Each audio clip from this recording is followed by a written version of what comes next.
The council chamber stretched across 3 kilometers of pristine white marble, ceiling lost in artificial clouds that drifted through carefully controlled air currents. Ambassador Krellick stood at the center podium, his forearms trembling with barely contained rage. Around him, representatives from 47 species watched in uncomfortable silence. "The humans," Krellick hissed, his translator chip converting his native clicks and whistles into the common tongue, "have violated the sacred boundary." A murmur rippled through the assembled delegates. The sacred boundary had stood for 3,000 years, ever since the Awakening Wars had nearly torn the galaxy apart. It was simple, really. Humanity stayed in their corner of the Orion Spur. Everyone else stayed out. No contact, no trade, no communication. The alternative was too terrible to contemplate. Chancellor Vixron of the Heptari Collective leaned forward, her crystalline body refracting the chamber's light into rainbow patterns. "Explain yourself, Ambassador." "The boundary sensors show no breach." "They sent a probe," Krellick spat. "A research vessel. It crossed into the neutral zone and collected samples from the Kepler 442 system." "A probe?" Vixron's tone carried disbelief. "You summon an emergency session for a probe? The treaty is clear." Krellick slammed all 4 fists on the podium. "Any crossing, any contact, any breach of the boundary constitutes an act of war. We demand the Council honor the ancient accords. We demand action." The delegates shifted uneasily. Most species in the chamber had never seen a human. Their great-great-grandparents had never seen a human. Humans were stories told to unruly children. Monsters from the dark times. Nightmares given form. General Thaxarin of the Kryn hegemony rose slowly, his massive armored frame making the floor groan. "I vote we ignore this. One probe means nothing. The treaty means everything." Krellick rounded on him. "We wrote it in the blood of billions. My people lost 12 colony worlds during the Awakening Wars. The Heptari lost their entire Third Fleet. The Kryn themselves suffered casualties that took 4 generations to recover from. And you want to ignore it?" "I want to avoid another war," Thaxaron rumbled. "Especially one we cannot win." The chamber erupted into chaos. Delegates shouted at each other in dozens of languages. Security drones descended from the ceiling, their warning lights flashing. Vixaron activated the silence field. Every voice cut off mid-word as the acoustic dampeners engaged. "Order. We will have order." She deactivated the field. "Ambassador Krellick, you have made your complaint. The Council will deliberate." Over the next 6 hours, the debate raged. The younger species, those who had joined the Galactic Council in the centuries after the treaty, pushed for diplomatic contact. Send a message. Ask for an explanation. The probe was probably a mistake. The older species knew better. Elder Mordock of the Zelenari had been alive during the Awakening Wars. His species lived for millennia, and his memories were long. When he finally spoke, the chamber fell silent. "I was there," he said softly, his voice like grinding stone. "I watched them awaken. We thought we were being merciful." Projected a hologram into the center of the chamber. It showed Earth blue and green and beautiful from orbit. The date stamp read 2847 CE. They had just achieved faster-than-light travel. Crude, inefficient, but functional. We made first contact. Welcomed them. Offered them membership in the galactic community. Mordock's ancient eyes reflected the hologram's light. They were so eager, so curious, so grateful. The hologram shifted. Now it showed a galactic council ship approaching an orbital station above Earth. We offered them our technology, our medicine, our wisdom. We asked only that they follow our laws, respect our customs, contribute to the greater good. Mordock paused. We asked them to limit their expansion, to control their population, to accept their assigned territory, and be content. That seems reasonable, one of the younger delegates murmured. They refused. The hologram showed Earth's delegation walking out of the council chamber. The human ambassador, a woman with dark skin and fierce eyes, turning at the doorway to deliver what would become the most infamous speech in galactic history.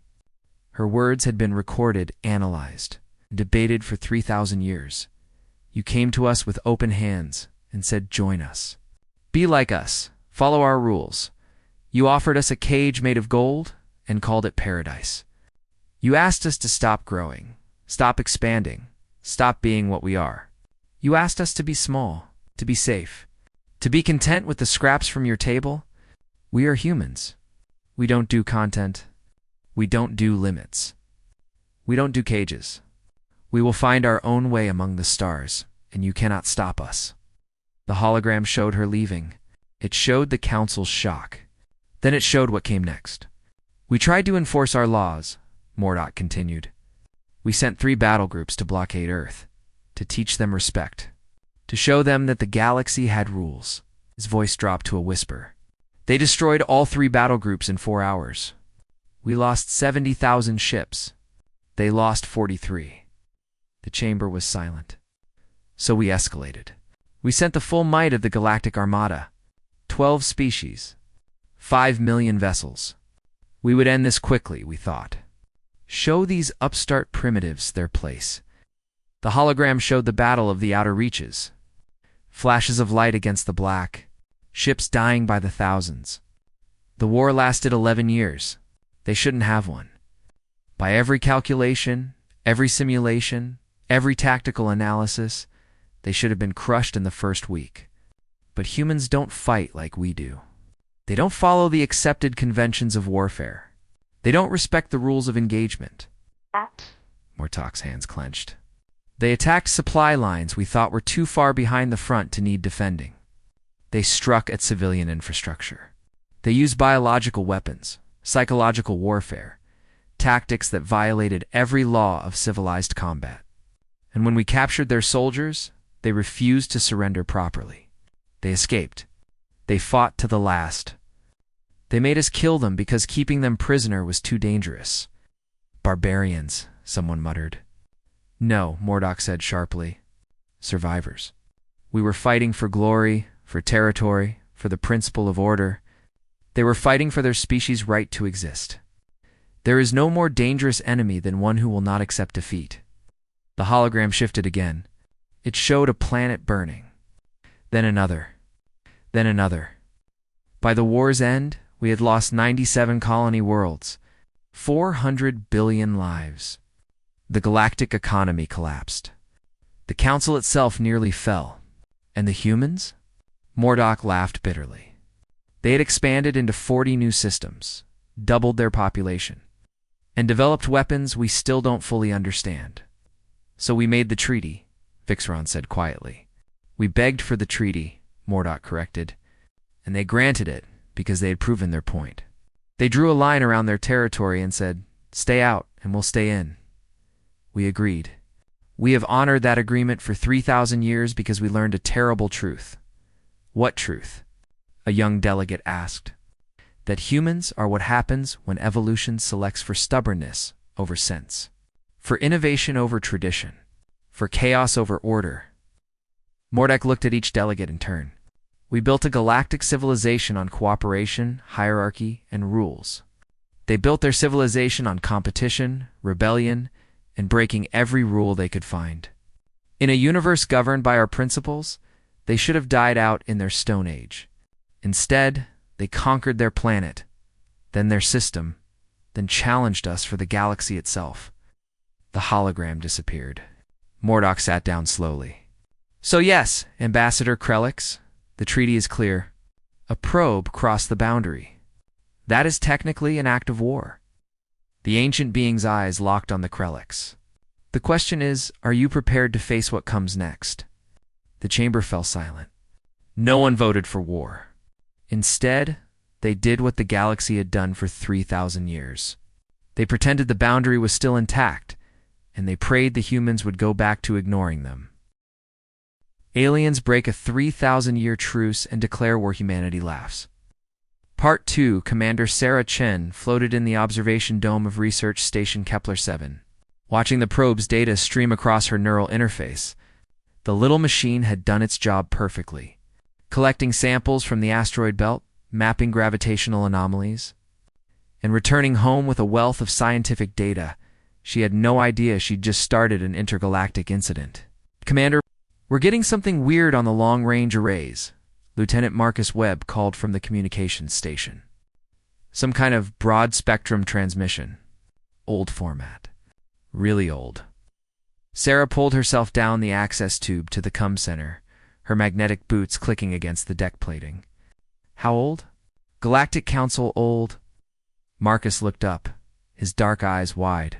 "Ma'am, I think they're trying to contact us." The message played across the holographic display. It was in the formal diplomatic language, unchanged in 3 millennia. Sarah had studied it in school, the same way kids learned about dead languages and extinct civilizations.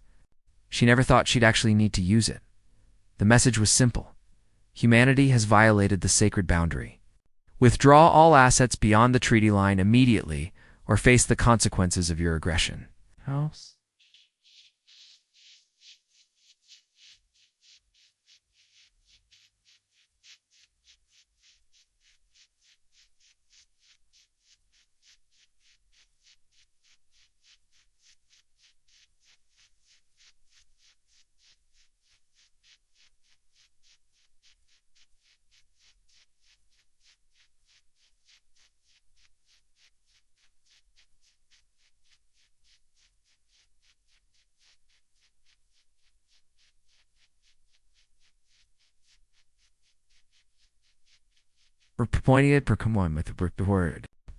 Then she started laughing.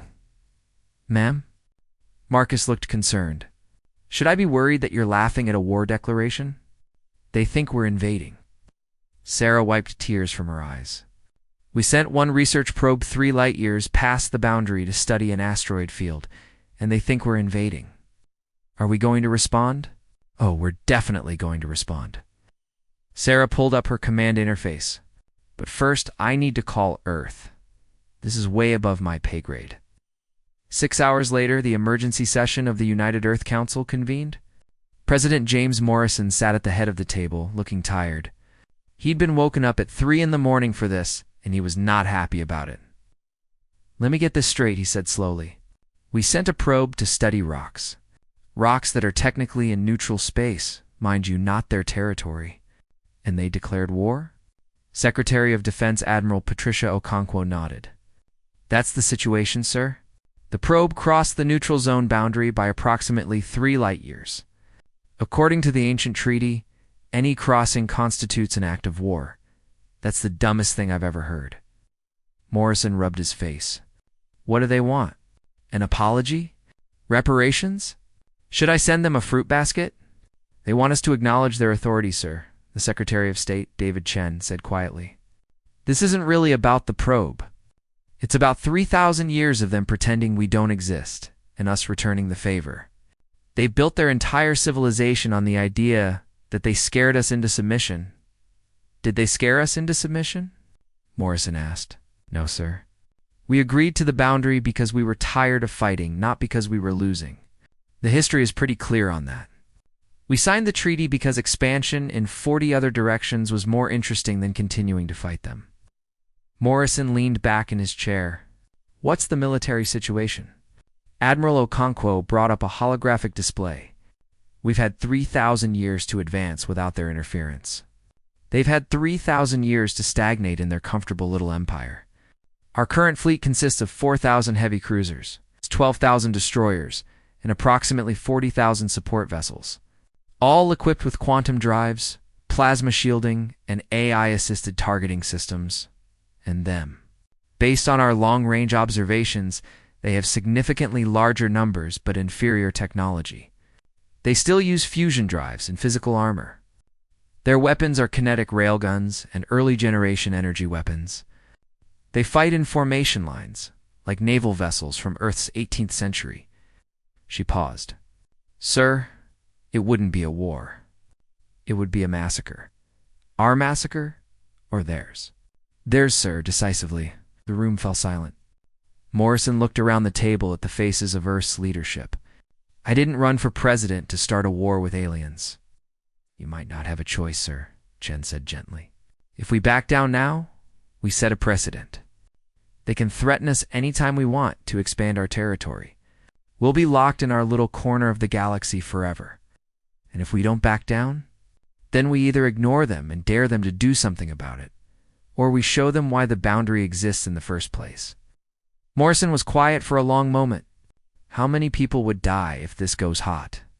On our side, minimal. We have superior technology, superior tactics, and 3,000 years of innovation. On their side, Admiral Okonkwo's face was grim. Billions, sir. Maybe trillions if they're stupid enough to push this to a total war. I won't be responsible for genocide. Then we give them a chance to back down, Chen suggested. We respond to their message.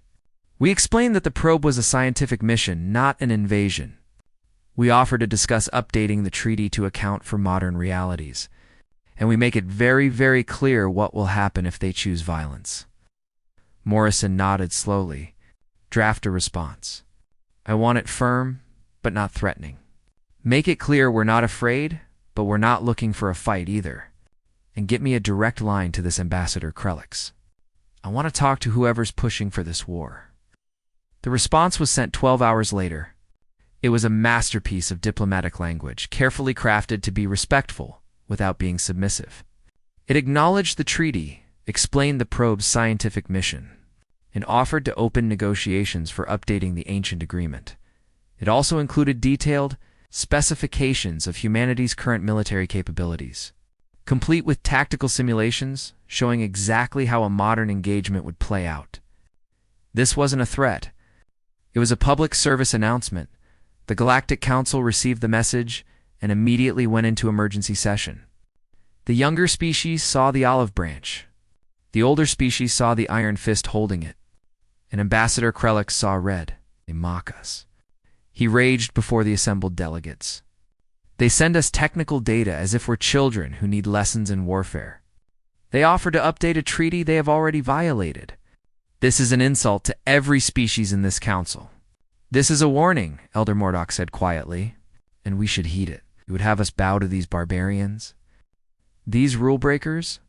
These criminals? I would have us survive. Mordok projected the human tactical simulations into the chamber. Ships moved across the display, demonstrating engagement patterns, weapon systems, and strategic doctrines that made the assembled military commanders go pale. Look at what they're showing us. Quantum displacement drives that make our fastest ships look stationary. Energy weapons that can crack a planet's crust. Point defense systems that can track and destroy 1 million targets simultaneously. And this is what they're willing to tell us about. It's a bluff, Krelix insisted. They're trying to scare us. No, General Thaxron said heavily.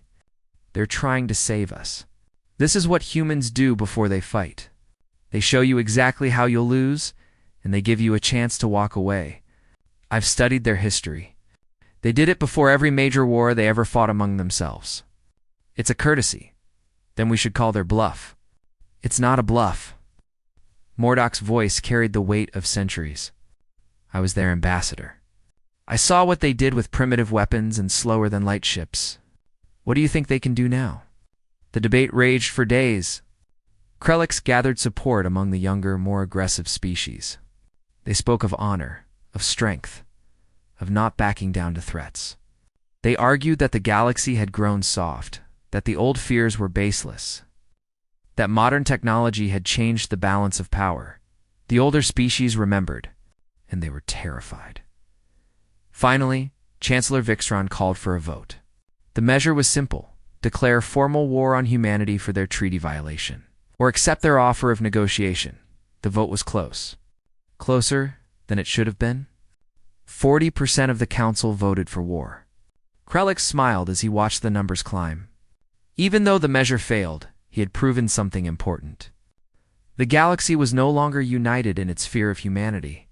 A new generation was ready to fight. And next time, the vote might go differently. On Earth, President Morrison watched the vote tally come through and let out a breath he didn't know he'd been holding. They voted for peace. Thank God. Morello Conquo looked less relieved. 40% voted for war, sir. That's not a victory. That's a warning. What are you suggesting? That we prepare, sir? Because next time we send a probe across that line, or the next time they decide we've violated some ancient rule we don't even know about, that 40% might be 60%. And then we'll have our war, whether we want it or not. Morrison nodded slowly. Start the preparations. Quietly. I want our fleet ready, our defenses updated, and contingency plans for every scenario. But I also want every diplomatic channel open. If war is coming, I want history to show we tried everything to avoid it. Yes, sir. Neither of them knew that in the halls of the Galactic Council, Ambassador Krelix was already planning his next move. Aliens break a 3,000-year truce and declare war. Humanity laughs. Part 3. The mining colony on Proxima Centauri 7 was home to 15,000 people. They extracted rare minerals from the planet's crust, and lived in comfortable underground habitats, and generally enjoyed the peaceful life of frontier workers. None of them had ever seen an alien vessel. That changed when the Krelix strike force arrived. The attack came without warning. 8 warships dropped out of hyperspace and immediately opened fire on the orbital platforms. The defense satellites, designed to deal with asteroids and debris, never stood a chance against military-grade plasma cannons. Within minutes, the colony's only connection to the rest of human space was burning wreckage. Colony. Administrator Jennifer Walsh watched from the main command center as the alien ships took up positions around the planet. Her hand shook as she activated the emergency protocols. Get everyone into the deep shelters, she ordered. Seal all surface structures and prepare for bombardment. Ma'am, we're receiving a transmission, the communications officer said. The face that appeared on screen belonged to Ambassador Krelix. His 4 eyes gleamed with satisfaction. People of Earth, you have ignored our warnings. You have mocked our authority. You have shown contempt for the laws that govern civilized species. Now, you will learn respect. The transmission cut off. A moment later, the bombardment began. Plasma bolts rained down on the surface installations. Storage facilities exploded. The main processing plant collapsed in a shower of molten metal. The colony's small spaceport simply ceased to exist, but the deep shelters held. Humanity had learned long ago that frontier colonies needed to be prepared for anything. The reinforced bunkers, buried 3 kilometers below the surface, were designed to withstand anything short of a planetary-scale extinction event inside Shelter 7. Jennifer pulled up the colony's emergency Ansible transmitter. The message she sent was 3 words long: under attack. Proxima 7. Then she waited. The message reached Earth in seconds. President Morrison was in a meeting about agricultural policy when Admiral Okonkwo burst into the room, her face pale. Sir, we have an incident. Proxima 7 is under attack. The room erupted. Morrison silenced everyone with a gesture. Details now. At Krelix warships. They destroyed our orbital infrastructure and are currently bombarding the surface. No casualties yet. The civilians made it to the shelters, but that won't last if they decide to use heavier weapons. How fast can we get ships there? The 3rd Fleet is in the Centauri sector. They can be there in 4 hours. Send them. Full authorization to defend the colony by any means necessary. Morrison's voice was ice. And get me a direct line to the Galactic Council. I want to talk to them right now. The 3rd Fleet consisted of 40 heavy cruisers and 120 support vessels. They arrived at Proxima 7 in 3 hours and 42 minutes. The Krelix ships were still in orbit, methodically destroying anything on the surface that looked important. Admiral Marcus Reeves commanded the 3rd Fleet from the bridge of the battlecruiser Indomitable. He watched the tactical display and felt a cold anger settle over him. These aliens had attacked civilians, had destroyed a peaceful mining colony, had declared war without even the courtesy of a formal declaration. All ships, battle stations, target the hostile vessels. Do not fire until fired upon. He opened a channel to the Krelix ships. Attention Krelix vessels. You are attacking a sovereign human colony. Cease your bombardment immediately and withdraw, or we will respond with force. The The response came from Ambassador Krelix himself. You have no authority here, human. This system lies beyond your treaty boundary. We are enforcing galactic law. Proxima Centauri 7 has been a human colony for 600 years, Reeves said flatly. It was established before the treaty was signed. We have every right to defend it. The treaty grants you no rights. Only obligations. Then let me make our obligation clear. You have 30 seconds to cease fire and withdraw. After that, we will interpret your continued presence as an act of war. Krelix laughed. You threaten us with 8 ships against our 40? 29 seconds. The Krelix commander cut the transmission and ordered his ships to intensify the bombardment. He had 40 vessels to humanity's 8. The advantage was obvious. That's what he thought. Anyway, Admiral Reeves didn't bother counting down the remaining seconds. At the 30-second mark, every ship in the Third Fleet opened fire simultaneously. The Krelix had superior numbers. Humanity had superior everything else. The human ships didn't close to fighting range. They didn't need to. Their quantum displacement cannons could hit targets from 2 light seconds away with perfect accuracy. The Krelix ships, designed for the close-range slugging matches that characterized galactic warfare, never got a chance to use their weapons. The first volley destroyed 3 Krelix cruisers outright. The second volley crippled 2 more. By the third volley, the remaining Krelix ships were trying to flee, their commanders finally realizing they weren't in a battle. They were in an execution. The human point defense systems tracked every escape pod, every lifeboat, every emergency beacon.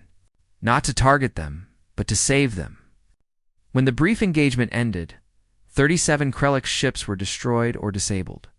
4,200 survivors floated in space, waiting to be rescued. The Third Fleet collected every single one of them. Admiral Reeves had the survivors brought aboard the Indomitable. He walked through the makeshift holding areas, looking at the shocked and terrified aliens. They had expected glory. They had expected victory.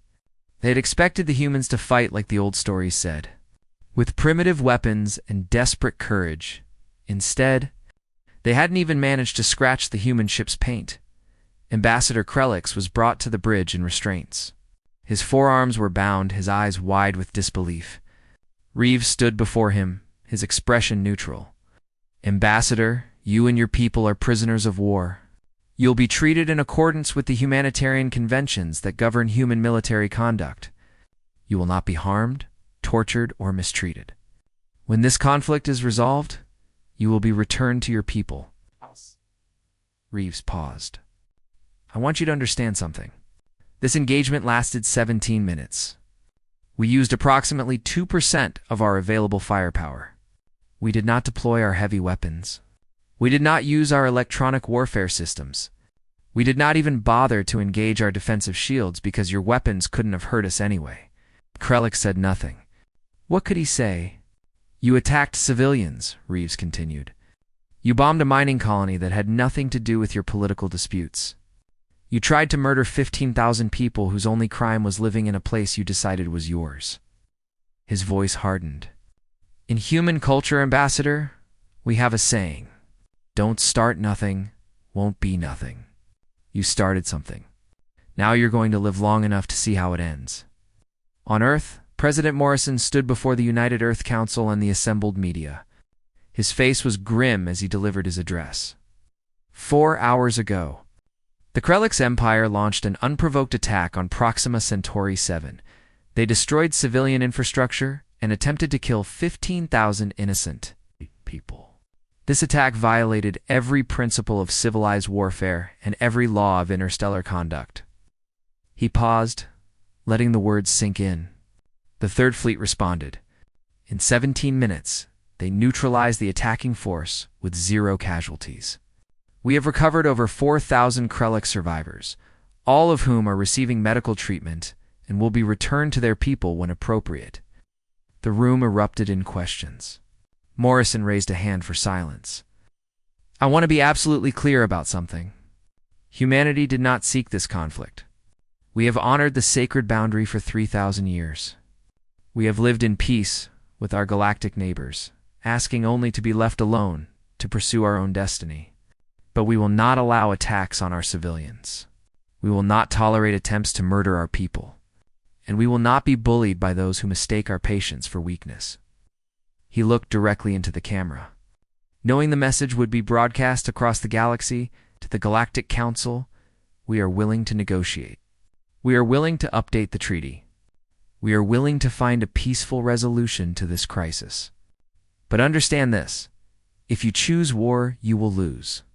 Not because we are cruel, not because we are savage, but because we have spent 3,000 years preparing for this exact scenario, and you have spent 3,000 years pretending we don't exist. Morrison took a breath. To Ambassador Krelix, and anyone else who thinks humanity can be intimidated, we are not the species you fought 3,000 years ago. We are smarter. We are stronger. We are more advanced in every way that matters. And we are very, very tired of being threatened.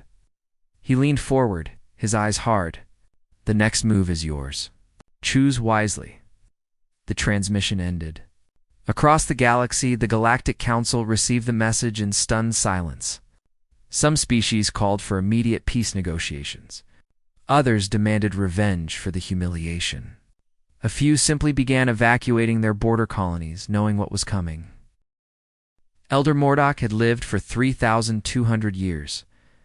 In all that time, he had never felt as tired as he did standing before the emergency Galactic Council session. Around him, delegates screamed at each other in a dozen languages. The chamber's acoustic systems struggled to keep up. Order. Chancellor Vixaron's voice cut through the chaos. We must have order. The silence that followed was fragile. Mordock could feel the tension in the air. It's thick enough to taste. Fear, rage, confusion, all the emotions that had led to the First Awakening War. The facts are clear, Vixaron continued. Ambassador Krelix ordered an unauthorized military strike against a human civilian target. The human response was swift and decisive. 41 of our ships were destroyed or disabled in less than 18 minutes. She paused.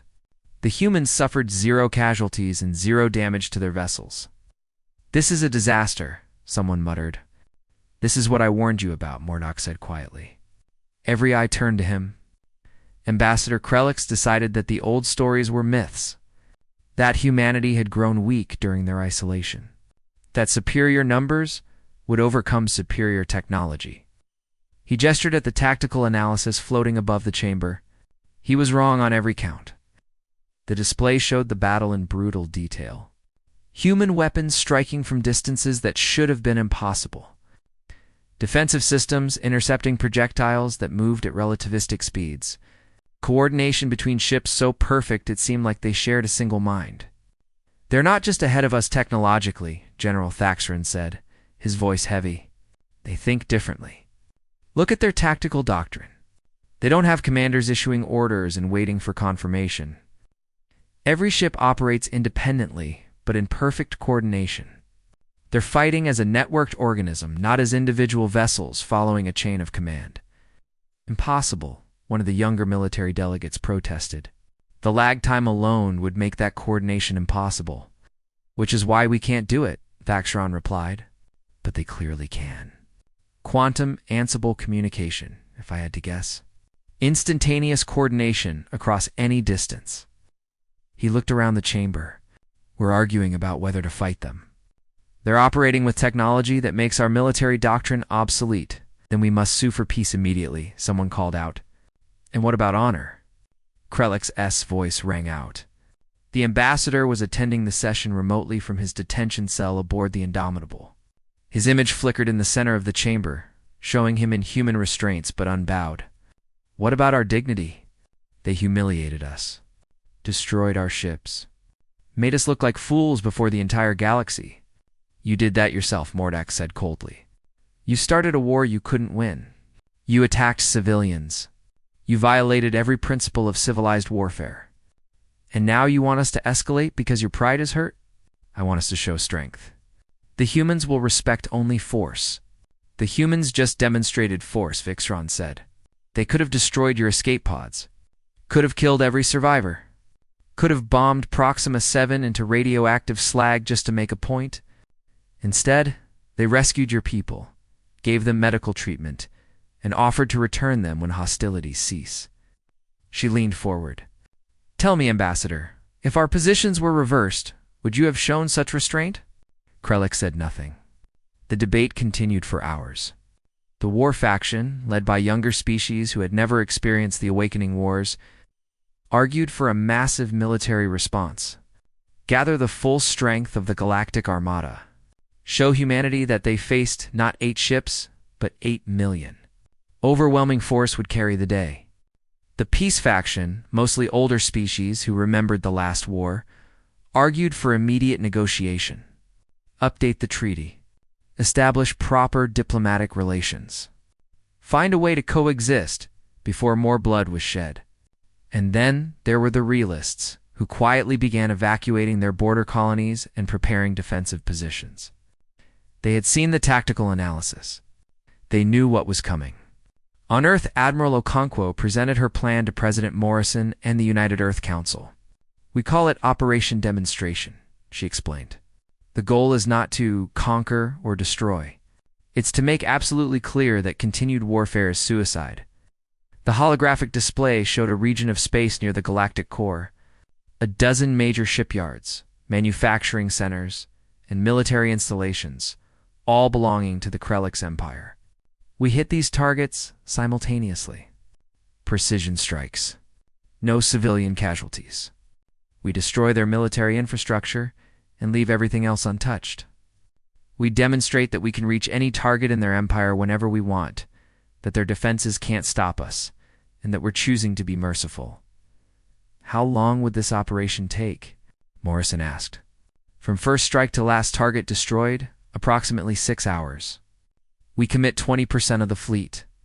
The rest remains in defensive positions around our core systems, casualties. Minimal on our side, assuming everything goes to plan. On their side, we estimate 3,000 to 5,000 military personnel, all at legitimate military targets. We're not targeting civilians, and we're not targeting civilian infrastructure. Morrison was quiet for a long moment. And you think this will end the war? I think it will give the Peace faction and the Galactic Council the ammunition they need to override the Warhawks. When those young, aggressive species see their shipyards burning and realize we did it with a fraction of our fleet, they'll understand what total war would actually mean, or it will make them more determined to fight. Possibly, Okonkwo admitted. But that's where the second part of the plan comes in. She pulled up a new display. This one showed diplomatic channels, communication networks, and cultural exchange programs. While we're demonstrating our military capability, we also flood their networks with information about humanity, our history, our culture, our technology, our philosophy. We show them that we're not monsters. We're just people who really, really don't like being pushed around. You want to win hearts and minds while we're blowing up their shipyards? I want to give them a choice, sir. Fear us and fight a war they can't win, or understand us and build a peace that benefits everyone. Okonkwo met his eyes. The Awakening Wars happened because both sides dehumanized each other. We were primitive barbarians to them. They were arrogant tyrants to us. 3,000 years of separation has only made that worse. We need to break the cycle. Morrison considered this. What about the Krellicks? What happens to Ambassador Krellick? We return him with the other prisoners. Let the Galactic Council deal with him. We'll call it weakness. Let him. We'll have made our point. Operation Demonstration launched 72 hours later. Human ships appeared simultaneously across 12 Krellick systems. They moved with the precision of a surgical strike, bypassing civilian targets and defensive installations that might have put civilians at risk. The shipyard at Krellick's Prime was the Empire's largest military construction facility. It could build 100 warships simultaneously. The human strike force destroyed it in 4 minutes and broadcast a message on all frequencies. This is not an attack on the Krellick's people. This is a response to military aggression. Evacuate all military facilities immediately. Ow. Then they waited. Gave the Krellick's military personnel time to flee. And when the evacuation was complete, they systematically destroyed every military installation in the system. They repeated this pattern across 11 more systems. By the time the operation concluded, the Krelix Empire had lost 60% of its military infrastructure and less than 5,000 personnel. Compared to the hundreds of billions who could have died, it was a mercy. The Galactic Council received the tactical data with stunned silence. The humans had struck targets across an empire that spanned 40 star systems, had done so simultaneously, had overcome defenses that should have been impregnable, and had done it all with such precision that civilian casualties were essentially zero. "This is impossible," one delegate whispered. "This is humanity," Mordok replied. The vote that followed was not even close. The Galactic Council voted unanimously to open peace negotiations. Even the war faction couldn't argue with the reality of burning shipyards and devastated military capacity. Ambassador Krelix, returned to his people, along with the other prisoners, stood before the council in disgrace. His forearms trembled with suppressed rage as the guilty verdict was read. He had started an unauthorized war, had caused the deaths of thousands, had brought humiliation upon his entire species. "You are hereby stripped of your position and exiled," Chancellor Vixron pronounced. "Let your name be a warning to all who would choose pride over wisdom." But as Krelix was led away, he caught Mordok's eye. There was no remorse there, no regret. Only a cold certainty that frightened the ancient being more than any threat. The peace conference convened on a neutral station at the boundary between human and galactic space. President Morrison led the human delegation. Chancellor Vixron led the galactic representatives. Between them sat 3,000 years of mistrust, fear, and misunderstanding.